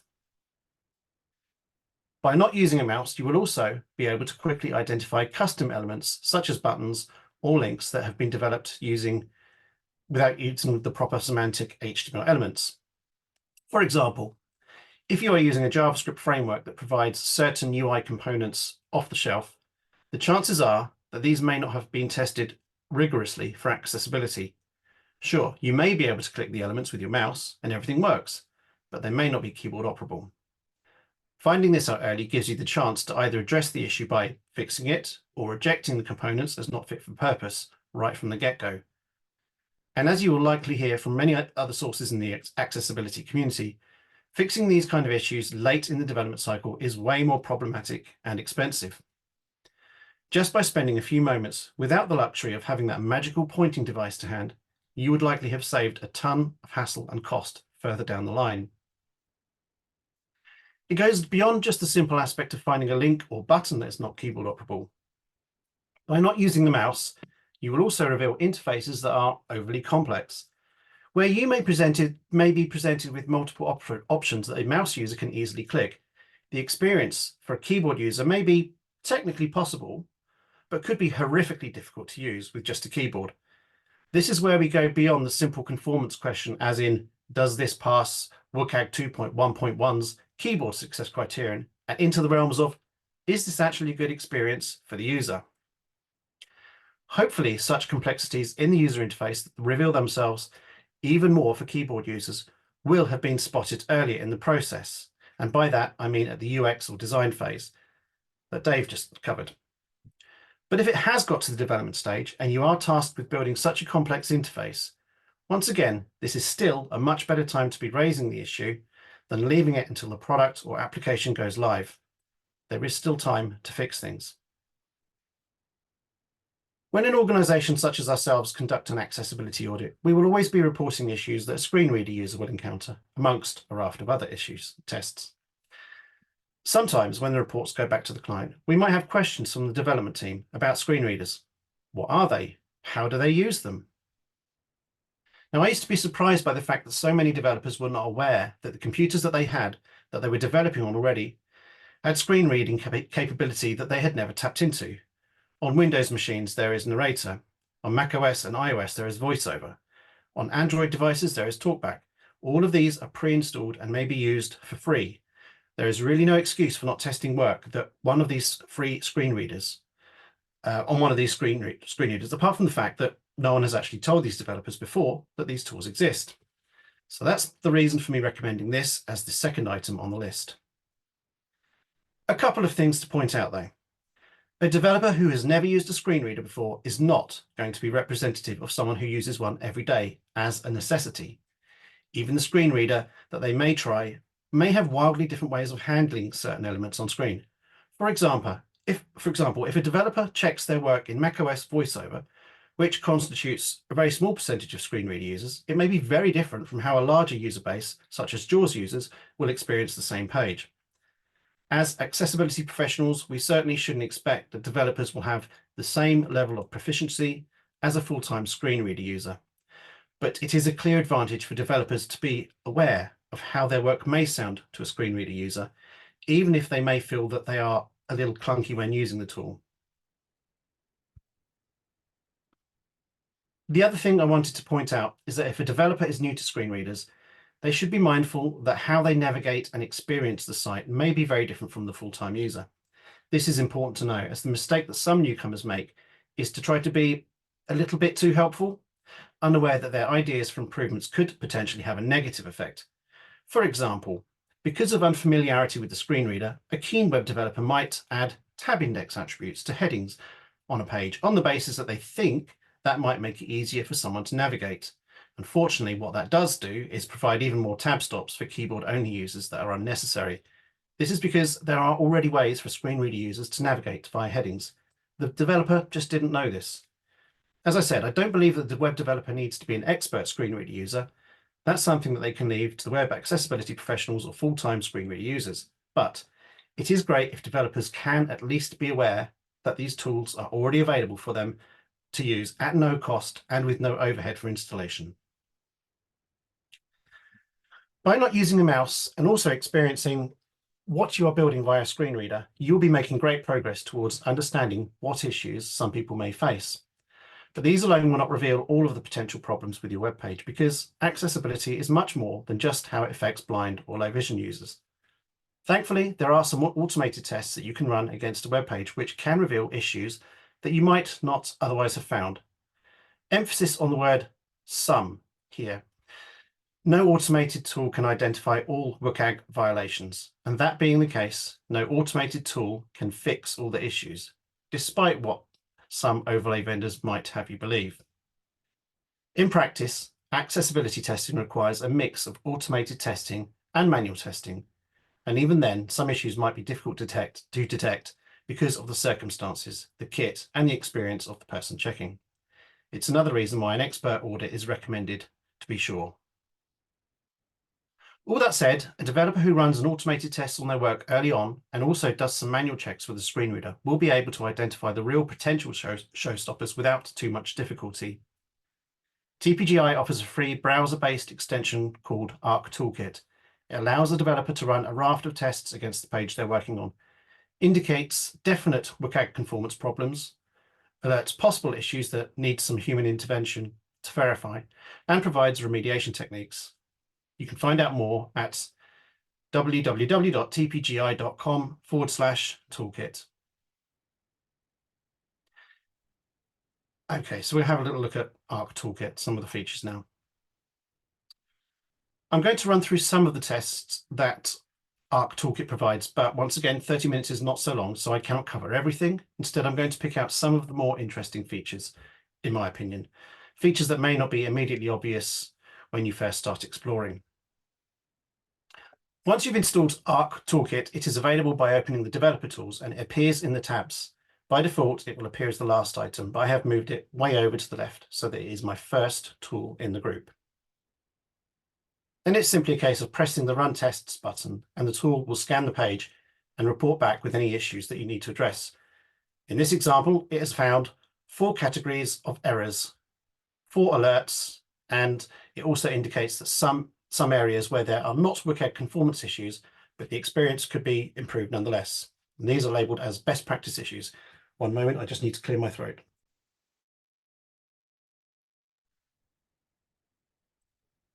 As well as the result scans, there are a number of other features that you might not be aware of, including landmarks, tab order, and loads of good ARIA tools. ARIA stands for Accessible Rich Internet Applications. You will find these tucked away in the Highlights section. With the Landmarks tool, landmarks are revealed on the page and labelled. This makes it super easy to check for header, footer areas, navigation, and so on. And they're also listed in the right panel of Toolkit with more details about each node. If you want to know if the page conforms to WCAG 2.4.3 focus order, the tab order tool can help with this. If you remember what Dave just showed in the design stage to make sure that everything is in the correct sequence, this is what will help you check for interactive elements. It lists all of the focusable elements in the right panel of Toolkit, and it also identifies each focusable area on the page and visually represents the path that you will take through the page if navigating with the keyboard. With those two, you should be able to spot any focus order issues. Look for any lines that appear to crisscross over other lines, as this may indicate an incorrect tab order. This is a close-up view of the tab order tool, where you can clearly see the path that a keyboard user will take when navigating through. And there don't appear to be any obvious issues here. Now, with a little bit of tweaking, we can use this tab order tool to also reveal 1.3.2 meaningful sequence failures. The JavaScript shown here looks for every element in the body and gives it a tab index of 0. In other words, something that we would tell our clients never to do, but hear me out. You run the script in console first, and then you run Toolkit's tab order tool. By the way, I am aware that some people may not be able to see the code here. I won't attempt to read the code out, but please note that the script is available in this slide deck speaker notes. Now, this won't always work. It depends on how many nodes are in the DOM, and it can get very messy, which is the case with the screenshot that I have included here. You can adapt the script. For example, you could get it to select specific tags rather than literally everything. The reason I have done this at times is that it can be more obvious than just disabling CSS to remove the layout.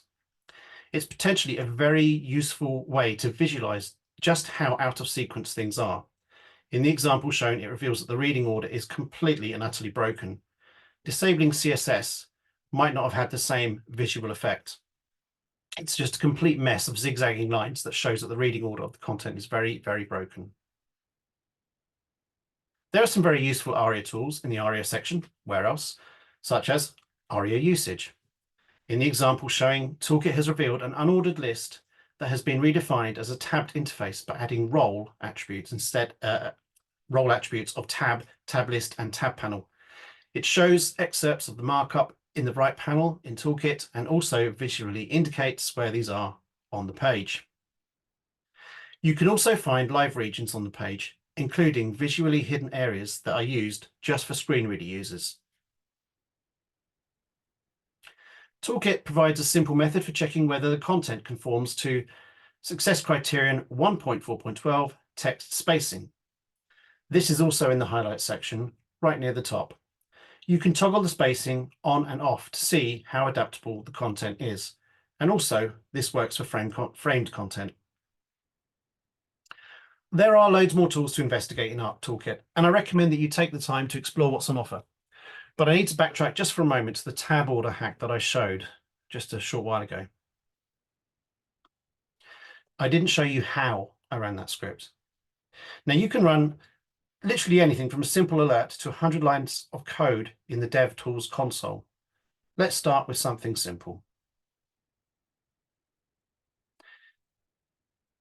This is the script that you saw on a previous slide that makes every element focusable. And all we do is we copy that script, we paste it into console, and then hit return to run it.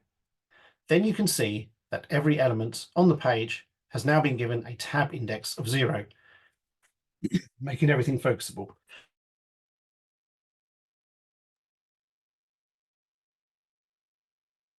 While running ad hoc scripts in console is useful, you might want some things to always run. This is where live expressions comes in. Something that is very useful to have as a live expression is document.activeElement. When a page has poor or no focus indicators or hidden focusable elements, this identifies the element that currently has focus. It shows the CSS selector for that element. Let's see a quick demo of this. Here I add a new live expression in console by pressing the button that looks like an eye, which is named Create Live Expression, and I type document.activeElement. Then, when tabbing around the current page, the element that has focus is shown in the console by its CSS selector. Sometimes it's not clear from the CSS selector which element has focus. Like in the previous example where all the focusable elements, or nearly all of them, were just links and just showed as A. In this example, I add 2 further live expressions for document.activeElement.outerHTML and document.activeElement.innerHTML, which provides more context or help when tabbing around the page.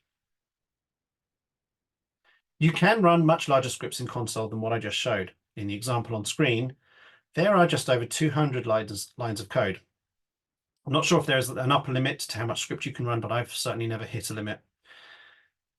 If you do need to do this often, you can save it as a snippet.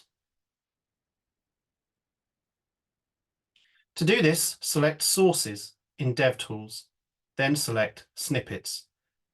Add a snippet, any JavaScript code that you want to run, and save it with a name you understand, and then you can run it anytime you need it. In this video clip, I demonstrate saving a headings diagnosis script as a snippet. With DevTools open, I select Sources. I add a new snippet and name it Headings. Then I copy all of the JavaScript from my text editor and paste it into the snippet.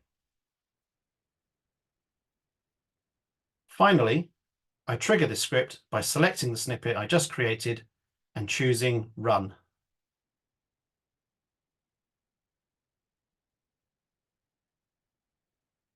You can build up a whole library of scripts that you might need to run often.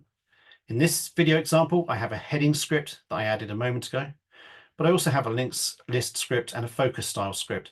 I can trigger any of these as and when I need them. And because they are saved as snippets, they are available to use on any site. Now we're going to move on to bookmarklets and favorites. If you can run a script in the console, you can also run it from a saved bookmark. These are known as bookmarklets or favorites. The let part is hinting that these are little scripts, but you can actually run quite a lot of scripts this way. In the past, there were limitations on how many characters you could fit into the URL, but this does not appear to be an issue any longer. In simple terms, it's JavaScript that has been flattened into one line with some modifications that allow it to be run in a link with href JavaScript. Href JavaScript : then the script that follows. If you have a profile that syncs bookmarks, then your scripts will also sync to just like other bookmarks. So that's really, really handy to have. Now, automated tools can produce a lot of information about what's going on wrong with a page. And for some, that information might be a bit overwhelming. This is where a bookmarklet may be an option, where you might want to check on one specific thing, perhaps in a way that you prefer to how it's handled in your go-to browser-based page checking tool. For me, there's no single tool that gives me all of the information exactly how I prefer it. I tend to use a range of different tools to give me the complete picture. And sometimes, though, I just have to create my own bookmarklets because of the way my brain works and what's going to help me. In the next section, I'm going to showcase a few of my own hand-rolled bookmarklets. There are plenty more that you may find useful than what I will show today. All of these are available at a11y-tools.com. But how do you create a bookmarklet? And I used to do this the hard way, manually. It starts with a block of JavaScript that can run in the console, as demonstrated earlier, but there are various steps needed to change that formatted code into a bookmarklet. First of all, you need to remove all the line breaks. You need to change quote marks so that they don't break things. This is because all of the JavaScript is going inside an href value that starts and ends with quotes. So any quotes inside must be escaped. And you need to change all spaces to URL encoded equivalents. That's the %20 character that you may have seen in URLs. Now, there are tools that automate this and make it very easy, but you must make sure that you end single lines of JavaScript with semicolons where it may otherwise be forgiven in the block of script, because if you don't, things will break when the code is flattened. Here are some examples of bookmarklets I put together because I wanted to craft something that worked for me. The first script suggests autocomplete values, finds all text inputs that don't currently have autocomplete attributes. It then dynamically injects a select under each input. The list has all of the autocomplete tokens, but grouped in a way that is hopefully a little bit more intuitive than the proper names for the attribute values. So, for example, you might not remember the token name, but you would know to look for first name. So you pick the right value for each and then press prep for screenshot button. And this is just a thing that I did for myself because I found it was useful to be able to do this and take a screenshot when auditing sites. It then removes all the select lists that it dynamically added. Any fields that had autocomplete values applied are highlighted, and all of the fields that have been changed are logged to the console for easy copying and pasting into whatever it is you need to paste it into. So here's an example. Yeah, these 4 fields were missing autocomplete, and these were the tokens that we need: given name, family name, email, telephone. This next tool is called Isolator. And depending on the tool you use for audits, you may be unable to limit a diagnostic scan to specific parts of a page. This tool, Isolator, allows you to isolate any section or component of a page before you run diagnostic tools. This helps to further remove some noise from results that may not be related to the section that you are interested in. Here is an example of the tool in use where I'm selecting a card from the TPGI blog.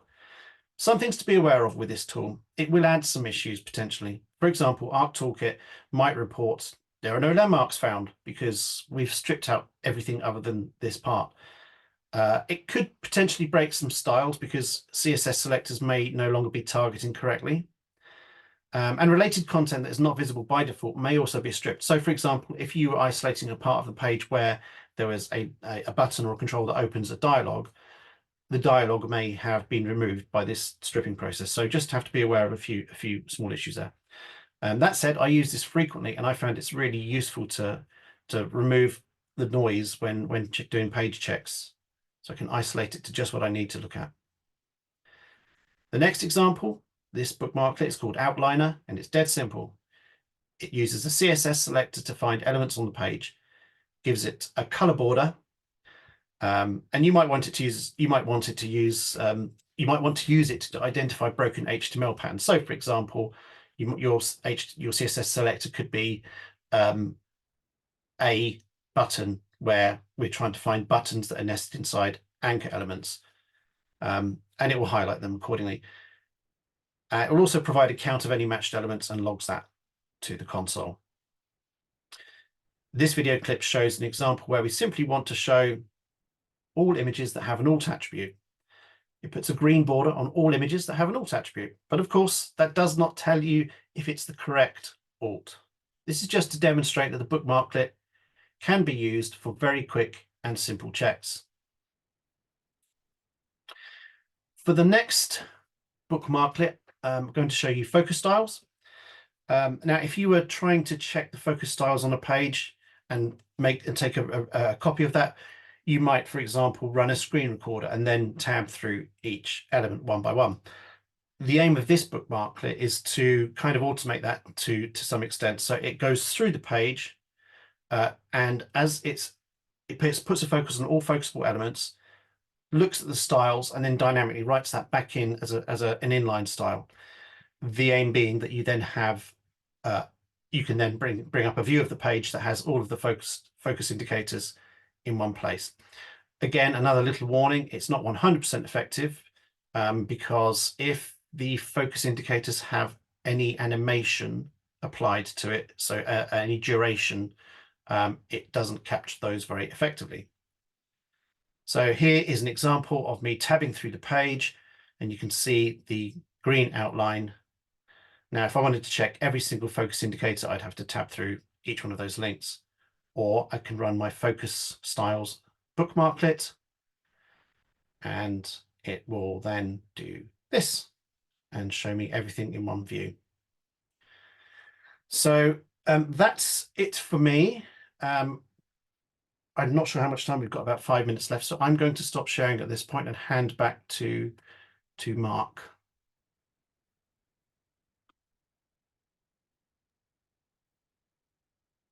Thank you, Ian. Great stuff. I'm sure the developers in the audience were super excited. And like we've said in the webinar chat a few times, all this will be shared with a few days after. So if you were seeing some good nuggets there from Ian, but couldn't quite capture them in your notes, the slide decks will all be shared.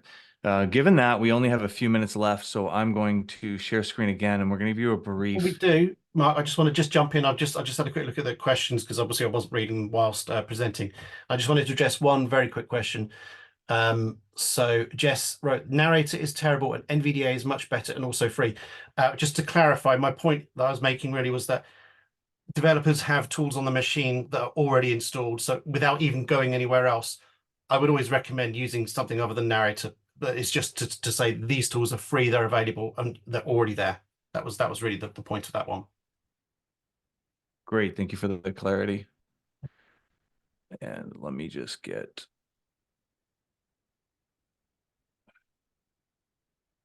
Okay. So David, let me know how you'd like me to move through this, but I'm going to leave this last bit mostly up to you. Lightning speed, I think, Mark. Yeah, maybe we could. I can run through the last couple of slides on accessibility strategy, which is really just our attempt to close off today's session by thinking about accessibility as something that isn't a reactive or long term. It shouldn't be something that's a reactive effort, but something that's a team game, that's something that's deliberately addressed in organizational efforts, and is something that you need to work together to build and sustain efforts over time. I'm just going to wait, Mark, for you to get to the last slides. Okay, so yeah. I mean, I think we all recognize that accessibility often starts by reacting to a problem and discovering that you have issues to fix, or that somebody, at worst, somebody may well have taken legal action against you. It's okay to start at that point where you're responding to external stimuli. What needs to happen overall is that an organization works together to implement an accessibility strategy. And that generally involves a couple of different aspects: understanding where problems lie with your existing digital resources and trying to address those in a prioritized way, while also building the capability and the capacity to handle accessibility earlier in the design and development process. And Dave Swallow mentioned shift left, which is this process of trying to include accessibility earlier in design rather than waiting until you're doing testing just before release. But also along with that is improving processes, improving training and skills development for employees, communicating efforts on your accessibility progress internally and externally, and doing so in an accessible way, providing support to customers or users with disabilities while you're trying to fix your accessibility issues, giving people the support that they needed, building a culture of disability inclusion. So in parallel with integrating accessibility into all the processes that lead to creating digital products is making deliberate effort to hiring and supporting disabled employees as part of your organization, engaging people with disabilities from outside your organization in user research and customer feedback, and integrating disability as part of your overall organizational values. And I think we'll finish. We have a number of different key approaches to accessibility, but I'm going to jump to the very last slide and to say, don't get overwhelmed. We've shared a lot of information today, but we also recognize there's so much more information out there. Even if you start with doing one thing after today's session, even if you focus on one accessibility goal and can be successful in that, that's much better than doing nothing. So start small, build confidence, build experience, and then grow from there. And we wish you all the very best in your accessibility efforts. I know that we're over time, but we'll share the slides with everyone. We have a few questions. I think we answered most of the questions in text, but there is one question that I'll read out. When organizations only focus on minimal work and executives feel not a priority item to work at an organization level, how do I tackle that? In other words, every release planning accessibility falls off and is pushed back. I think it is a challenge, and it's hard to answer that question with a very small amount of time. But really emphasizing the importance of accessibility and saying this is a priority. This is something that helps you provide a more effective, successful product if you're selling to other businesses. Other businesses need to be reassured that you have accessibility in your product that you're selling to them. If you are using technology, a digital product to provide services to customers, accessibility is important to grow your customer base and retain your existing customer base. So there's a very strong business argument there, and a slow, deliberate process of integrating accessibility into design and development processes, while also documenting where bugs exist so that you can demonstrate what work needs to be done and how to prioritize that. That may help you with some progress there. But I think that trying to convey that argument that accessibility should be a business priority is definitely going to be key to lasting success. We have some tools and methods and stuff to help do that evangelization too. So if anybody's struggling with that, please let us know and we can share even more with you. David, I think we did it. Are you? Yeah, we need another 2 hours for more work, for more content. But thank you everybody who stayed to the end of the session, and thank you for joining us and celebrating Global Accessibility Awareness Day. Becoming aware of accessibility and understanding your role in moving us all to a more accessible digital world is certainly a worthwhile endeavor, and something that we applaud your efforts, and we stand by to help with any additional resources and help that we can offer. So there'll be lots of links and information in the slide deck that we share with you. Thank you everyone for attending. Thank you everyone. Appreciate everyone's participation, everyone's attending, and have a wonderful Global Accessibility Awareness Day. Goodbye. Thank you. Bye. Thanks a lot. Bye-bye.